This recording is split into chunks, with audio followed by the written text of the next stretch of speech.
خلیج فارس میخواهی که این گستاخ میگویی؟ تو خوزستان همی خواهی؟ بدان این را میان آبهای نیلگونش غرق میگردی. اگر روزی خدا خواهد جوابت را به نوک این سنان سرد میگویم.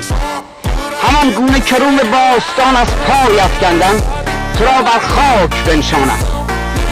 بدان این را من و همیهنان من به پاس یک وجب زین خاک جاویدان چه خونها خونبهای این سرا کردیم.